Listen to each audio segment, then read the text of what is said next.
Because in दोनों के जो प्यार है वो इतना पैशनेट है, और इनफैक्ट इस फिल्म में जब आप देखेंगे इनकी जो लव स्टोरी है, ये perhaps if I can take the liberty of saying so, ज्यादातर हमने नहीं देखा है ऑन स्क्रीन जो इनका प्यार है जो आपको देखने को मिलेगा, लेकिन वही प्यार फिर इनकी वीकनेस भी बन जाती है, because there's no need that they have from one another. It's unconditional love. तो कभी कभी वो भी उनकी एक उनकी लाइफ में एक मुसीबत बन जाती है, तभी गाना का नाम है मोहब्बत बुरी बीमारी. So it's more like the reference to the film, and that's why the play of words. Hi Anurag, yo, to your left. Yo. Yeah. Considering... To his right. Okay, I'm on the left. Your left. Yeah. Considering the title is Bombay Velvet, are you expecting any issues with the word Bombay? Or No. is it going to be okay because it's set in that time? I don't think there's going to be an issue. Even Prahlad ji has said there's no issue because the film जैसी film है और जिस समय की film है, और मुझे कहीं से अभी तक किसी का भी फोन नहीं आया, कुछ भी नहीं हुआ, मुझे कोई इशू का एक्सपेक्टेशन नहीं है, बिकॉज वो जगह का नाम है Bombay. In this film is like a noun, you know, it's the name of a place. Will the no smoking banner be there? Will the no smoking disclaimer still be there in the film? जब तक वो law है तो law को तो follow करना ही पड़ेगा. अनुराग, हर कैरेक्टर का लुक कितना इम्पोर्टेंट था, how difficult it was to put up that particular look on each and every character. See, difficult तब तक होता है जब तक आप जीरो डाउन नहीं करते, जब तक आप फाइनल नहीं करते. एक बार फाइनल कर लेते हो और सब एक मोशन में चले जाते हैं, उसके बाद तो बहुत आसान हो जाता है. वो एक बार डिसाइड हो गया तो सबको मालूम है. अनुष्का को पता है कि उसको रोज 2-3 घंटे लगने वाले हैं, रणबीर को पता है उसको रोज 1 घंटा लगेगा, करण को भी 45 मिनट लगते ही थे, तो वो सबको रेडी होने में टाइम लगता था उतना. तो एक बार लुक डिसाइड हो गया तब तक उसके बाद कोई दिक्कत नहीं होती. वो दिक्कत होती है वो डिसाइड होने से पहले. और सबके लिए हम लोग ने किस तरह के रेफरेंसेस यूज किए, जिस तरह की हम लोग सेट बनाने के लिए भी हम लोग ने एक्चुअल बॉम्बे के पुराने ब्लैक एंड व्हाइट पिक्चर्स जो हैं वो रेफरेंसेस के तौर पे यूज किए. एक्चुअल बिल्डिंग्स वहां पे रिक्रिएट की ओरिजिनल साइज में. वो बस ये कि हमने बिल्डिंग्स के ऑर्डर चेंज कर दिए थोड़े बहुत, बिकॉज वो पूरा बॉम्बे नहीं बना सकते थे. किस चीज के लिए दिक्कत आई होगी? एक्चुअली डेफिनेटली ये पीरियड फिल्म है तो एक्चुअली कोई दिक्कत नहीं आई. मतलब जनरली आप देखते हैं जब बड़े बजट की फिल्म बनती है वो जाती है 150-200 दिन में. हमें ये फिल्म जो है अपने टाइट कंट्रोल बजट में खत्म करने के लिए और अच्छे से करने के लिए 75 दिन शूट करनी थी. हम लोग बहुत लंबा शूट करते थे, और the kind of cooperation I got from everyone, we have managed to finish the film in 75 days. तो वो था, वो दिक्कत हमारी प्रोडक्शन, हमारी असिस्टेंट टीम के लिए थी. अनुराग आपके राइट, अनुराग आपके right, Amit from Dainik Jagran. Anurag, her crime करने के पीछे एक मोटिव होता है, वैसे ही हर कहानी कहने के पीछे भी एक मकसद होता है, इरादा होता है. और आप चूंकि मतलब नॉन मराठी हैं या नॉन मुंबईट हैं, तो इस फिल्म में बॉम्बे को मतलब 60s के बॉम्बे को दिखाने के लिए किस किस्म की रिसर्च की, और इस फिल्म से आप क्या कहना चाहते हैं? रिसर्च हमारी मैं तो कहना सिर्फ कहानी चाहता हूँ. मैंने आज तक कभी किसी फिल्म के जरिए किसी को भाषण देने की कोशिश नहीं की. कहना मैं कहानी चाहता हूँ, मैं लोगों को एंटरटेन करना चाहता हूँ, साथ ही साथ उनको दिखाना चाहता हूँ कि एक ऐसा शहर था हमारा. दिखाना चाहता हूँ कि ऐसा भी प्यार होता था. उस तरह का प्यार जो आज मिलता नहीं. आजकल सब वो एप्लीकेशन वाला टाइम आ गया ना, एप्स वाला टाइम आ गया, थोड़ा सब कुछ बहुत फास्ट हो गया. और उस तरह की मोहब्बत होती थी उस जमाने में, और किस तरह के लोग भी हुआ करते थे. मैं सिर्फ कहानी कहना चाहता हूँ, एक समय दिखाना चाहता हूँ, और इस तरह की कहानी हम किस तरह से कह सकते हैं, किस तरह से उसको एंगेजिंग बना सकते हैं, किस तरह का म्यूजिक होता था. कभी कभी वो पुराना समय जीना बहुत जरूरी होता है. और रिसर्च हमने काफी साल की, और सबसे बड़ी एडवांटेज ये थी कि हमारे जो की राइटर हैं ज्ञान प्रकाश, वो खुद हिस्ट्री के प्रोफेसर हैं प्रिंसटन के, उन्होंने खुद किताब लिखी है मुंबई फेबल्स, वो हमारे साथ थ्रू आउट थे. वासन बाला और तनिका चलम हमारे 2 राइटर. तनिका चलम ने बहुत समय स्पेंड किया एक एक डिटेल निकालने में. सोनल सावंत जो एक ऐसी आर्ट डायरेक्टर है जो फिल्में ज्यादातर करती नहीं है और बहुत कम करती हैं, जिन्होंने हर चीज वो ऑथेंटिकली रिक्रिएट करती हैं. पहली बार एक ऐसा प्रोडक्शन डिजाइनर था मेरे सेट पे जो हर शॉट पे मेरे फ्रेम पे मेरे साथ बैठा था, जो कि आदत हम बॉलीवुड वालों को नहीं है. राजीव रवि जिस तरह की सोर्स लाइटिंग और जिस तरह का मैजिक हम लोग क्रिएट करना चाहते थे, एक वर्ल्ड जो क्रिएट करना चाहते थे, तो रिसर्च हर डिपार्टमेंट में गई है. कॉस्ट्यूम में निहारिका भसीन खान, एक एक कैरेक्टर का एक सेपरेट बुकलेट बना था, उसके सारे कॉस्ट्यूम्स का बुकलेट बना था. वो सारी डिटेल है जो हम मेकिंग में धीरे धीरे सब डाल रहे हैं, बिकॉज हमने जब इस तरह की फिल्म बनाई, हम लोग सब कुछ शेयर करना चाहते हैं। हमने कैसे किया, वो सब कुछ इंटरनेट पे आएगा। और हाँ बोलिए। हेलो।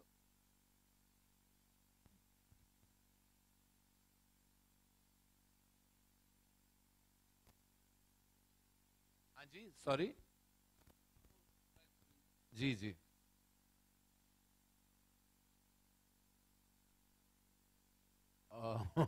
ये मैं खुद के बारे में कैसे कह सकता हूँ? ये तो जब आप फिल्म देखोगे, मेरा सेटिस्फेक्शन मैं तो कोई रेफरेंस टू कॉन्टेक्स्ट भी नहीं था मेरे लिए, कि मैंने कभी किया नहीं था। मैंने मैं सबसे कहना चाहूंगा, टेक्निकली ये तो डेब्यू है ना मेरा। अरे विकास वेल is on stage, ladies and gentleman. Vikas वेल, please carry on. Thank you. Karan sir, Karan, Anushka, इस फिल्म के बाद कोई अनुष्का, ऑफर मिला है करण सर, आपको? इस फिल्म हाँ? के बाद कोई ऑफर्स मिले होंगे फिल्म के लिए आपको? Offer, and would you be directing yourself in future? No, मुझे पागल कुत्ते ने नहीं काटा कि मैं खुद को लूं फिल्म में। वो उसको काटा था, उसने ले लिया। मैं खुद को क्यों लूं? I can't be my own liability. अगर किसी और को भी पैसे लगाने मुझ पे, वो लगा सकते हैं, मैं कर लूंगा। अभी तक एक ही आया था। नहीं, मैं बात नहीं करूंगा उसके बारे में। वो करना नहीं चाहिए। लेकिन I am open to offers, of course. I'm open otherwise also. But I'm open to offers. मैं ये कहना चाहूंगा, इस स्टेज के माध्यम से अगर आप लिखोगे please Karan Johar would like to get supporting roles, क्योंकि मुझे कोई डिल्यूजन नहीं अपने आप के कि मैं कोई लीड रोल कर सकता हूँ, बिल्कुल नहीं कर सकता हूँ। अच्छे कैरेक्टर रोल्स अगर मिल जाएंगे तो आई थिंक अच्छे खासे पैसे मिल सकते हैं। 11 रुपए से ज्यादा तो मिलेंगे for sure. Karan Hello, sir, Anushka. Sonika है। सर, आपको मूवी में जब आपका फर्स्ट पोस्टर आया एज ए विलेन, तो लोग बहुत ज़्यादा एक्साइटेड हो गए आपको देखकर कि फर्स्ट टाइम आप टीवी पे नजर आएंगे सिल्वर स्क्रीन पर, और वो भी विलेन के कैरेक्टर में। तो जब आपने ये कैरेक्टर को हाँ कही, तो किस तरह की आपको लोगों ने क्या बोला कि कैसे लग रहे हैं आप, या कैसे आपको किस तरीके के रिस्पॉन्सेस मिले? और प्लस बॉलीवुड के कोई ऐसे विलेन्स हैं जिनसे आपने रेफरेंसेस ली, कोई ऐसे विलेन जो आपके फेवरेट रहे हो हमेशा से? देखिए, ये विलेन का जो शब्द इस्तेमाल किया जा रहा है मेरे किरदार के लिए, वो थोड़ा काफी ह्यूमरस भी है और इंट्रीगिंग भी। ह्यूमरस क्योंकि मैं कोई मोगैम्बो टाइप ऑफ विलेन नहीं हूं इस पिक्चर में। ये कोई एक सर्टन काइंड ऑफ, जिसकी मानसिक स्थिति थोड़ी ऑल्टर्ड है, वो उस किस्म की मैनिपुलेटिव कैरेक्टर है जो अनुराग ने कंसीव किया। तो मुझे पता नहीं कैसे लोग रिसीव करेंगे। और जब मैंने पहली बार सुना तो आई वाज शॉक्ड, क्योंकि जब अनुराग आए थे मेरे ऑफिस, तो एक्चुअली वो जब नरेट कर रहे थे फिल्म, आए तो वो मेरी फीडबैक के लिए नरेट कर रहे थे। Half way through the film मैं सोचा था कि शायद मेरे लिए एज अ प्रोड्यूसर की हैसियत से आए हैं, एज ए व्हाट हैसियत। Towards the end of the narration मैंने सुना और मैंने रिएक्ट किया, मुझे कमाल का लगा इनका जो स्क्रीन प्ले था। तो उन्होंने कहा कि विल यू प्ले खम्बाटा? तो मैं शॉक हो गया, क्योंकि मुझे कभी किसी ने फुल फ्लेजेड पार्ट कभी ऑफर किया नहीं। तो मैंने सोचा कि पता नहीं ये क्यों कह रहा है। Then he told me Naseeruddin Shah was in the running for this role. तो मेरी और भी, मैं कुछ और कहने वाला था लेकिन मैं नहीं कहूंगा। नहीं कहूंगा। तो उसके बाद, क्योंकि to be compared on to be in the running for a role that Naseeruddin Shah, वो एडेड प्रेशर था। The only reason I really thought I'd do it, क्योंकि मैंने सोचा कि लाइफ में मुझे कोई विलेन का रोल कभी ऑफर नहीं करेगा as an actor, until I'll get the opportunity of being directed by Anurag and working with Ranbir, and I thought that was the biggest. और जब आप देखोगे पिक्चर तो आप ये डेफिनेटली आप सोचोगे कि जो कैरेक्टर है वो शायद मैं कर सकता था, वो मैंने नहीं देखा था, ये विजन सिर्फ अनुराग का था। I hope it works out, I don't know. ये एनीवे मेरा क्या है, I can do many other things. अगर ये फ्लॉप हो गया मैं और भी कम है जमाने में। डिजाइन करता हूँ, जूते डिजाइन करता हूँ, फैशन टिप देता हूँ, like allrounder. Thank you. Sir, Bollywood में आपके फ्रेंड्स की तरफ से कैसे कमेंट्स आपको मिले? कोई बॉलीवुड की आपके जो फ्रेंड्स हैं बॉलीवुड में, उनकी तरफ से कैसे? बॉलीवुड में किसके फ्रेंड्स होते हैं? इंसान होते हैं, फ्रेंड्स नहीं होते हैं। वो क्या कहेंगे, वो तारीफ, मुंह पे तो तारीफ ही करते हैं, फिर ट्विटर पे लिख लेते हैं अगर कोई खराब बात करनी हो या पीठ के पीछे। अभी हमने जो किया है वो सिर्फ जो आप हो media, famous of the media, जो मैं खुद हूं, क्योंकि मैं टॉक शो होस्ट हूं, तो I always think I am a member of the media. तो मैं आप सबकी राय सुनना चाहूंगा। मैं अभी इंडस्ट्री वाले से क्या पूछना। करण, अगर कभी आपको अनुराग को डायरेक्ट करना हुआ, किस रोल में आप रखेंगे अनुराग? मैं नहीं लूंगा अनुराग को। क्यों? नहीं, मैं गुड लुकिंग एक्टर्स को लेता हूं। मैं अनुराग को क्या लेके क्या कर लूंगा? पिक्चर नहीं बनाते। मैं पागल हूं। हम एक दूसरे को I was going to say something worse. I don't know मेरा क्या हो गया, मैं कुछ भी कहूँ कोई और मतलब निकलता है। लेकिन नहीं, मैं अनुराग को, वो मेरे टाइप का कास्टिंग है ही नहीं, बिल्कुल नहीं लूँ। मैं ऐसी पिक्चर बनाऊंगा नहीं जिसमें अनुराग फिट हो। अनुराग को कभी न्यूयॉर्क में इमेजिन किया है? वो गैंग्स ऑफ हसीपुर, वो या तो गांव में चला जाता है या 60s में। वो अब्रॉड में फिल्में नहीं सूट करती अनुराग को, सॉरी। मिस्टर विजय, एक खबर आई थी कि फिल्म ओवर बजट हो गई थी, तो जरा इस पे लाइट डालेंगे, सच में हो गई थी, क्या था क्या नहीं था?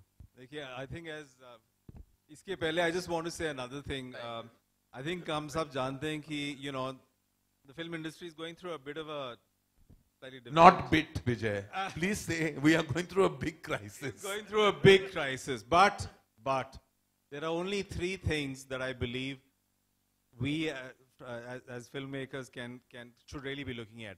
Number 1, it starts with a fantastic script, and I think that is something that Anurag brought. This was his entire hard work in getting the right script. The second is star power, and I don't believe you can get better than this. And I think I can tell you that Karan, after this film, is going to have a choice of being nominated as either the best villain or the best introductory act or debut, etc. So there are many options awaiting him at the end of this film. And finally, I think on a more serious note, we're seeing that audiences want something with a point of difference. And I promise you, this film, Bombay Well, देखेंगे वो YouTube पे आज भी मिल जाएंगे आपको, चाहे बेबड़े हो, चाहे बहुत सारे गाने, वो आज भी जीवित हैं, आज भी गोवा में गाती हैं, आज भी वो 80s में अपने, और उनके शोज आज भी हाउसफुल होते हैं। तो ये फिल्म कहीं हवा में से नहीं आई है, बहुत सारे रेफरेंसेस, और क्योंकि फिल्म आ रही है, बहुत सारे न्यूज़पेपर्स और मैगजीन्स ने वो आर्टिकल्स भी लिखने चालू किए हैं। सबसे स्ट्रॉन्ग रेफरेंसेस और रिस्पॉन्स मेरे उन लोगों से आया जो 60s में थे यहाँ पे, जो बहुत खुश थे ट्रेलर देख के। तो वो समय जो है बहुत सारे, वो मुझे लगता है कहीं ना कहीं हर आदमी को अपनी रिसर्च खुद करनी चाहिए, और वो जैज नहीं होता तो एक बहुत सारा अरेंजमेंट 60s और 70s का जो था वो वैसा नहीं होता। आप जितना आपने आरडी का म्यूजिक सुना है, आरडी बर्मन का म्यूजिक, उसमें बहुत सारा जैज का इन्फ्लुएंस था। वो जैज को हम धीरे धीरे भूल चुके हैं। हम बहुत म्यूजिक जो है बहुत पूरी तरह से इलेक्ट्रॉनिक हो चुका है। लाइव म्यूजिशियंस आजकल रिकॉर्ड नहीं करते। इस फिल्म के लिए हम लोग ने फाइनली जाके प्राग में लाइव म्यूजिशियंस ढूंढे, और प्राग में जाके सारा म्यूजिक लाइव म्यूजिशियंस के साथ रिकॉर्ड हुआ है। इस फिल्म में जो भी म्यूजिक रिकॉर्ड हुआ है सब लाइव म्यूजिशियंस के साथ रिकॉर्ड हुआ है, और उस तरह का जो जैज है वो है, एग्जिस्ट करता है। अगर आप जाएंगे आपको HMV की लाइब्रेरी में मिलेगा। अभी हाल में एक बहुत ही बेहतरीन कोंकणी फिल्म भी आई थी based on the life of Lorna Cordeiro, जो कि जैज के ऊपर थी। Please keep quiet Anurag. तो मैं बता रहा हूँ जैज को। Ranbir, I am begging you. Ranbir, मेरी ये दरखास्त है कि कोई अनुराग से अब सवाल नहीं करेगा। Ranbir, this question is for you, Ranbir. Ranbir and Anushka, you have had the fortune of working with the best of the directors.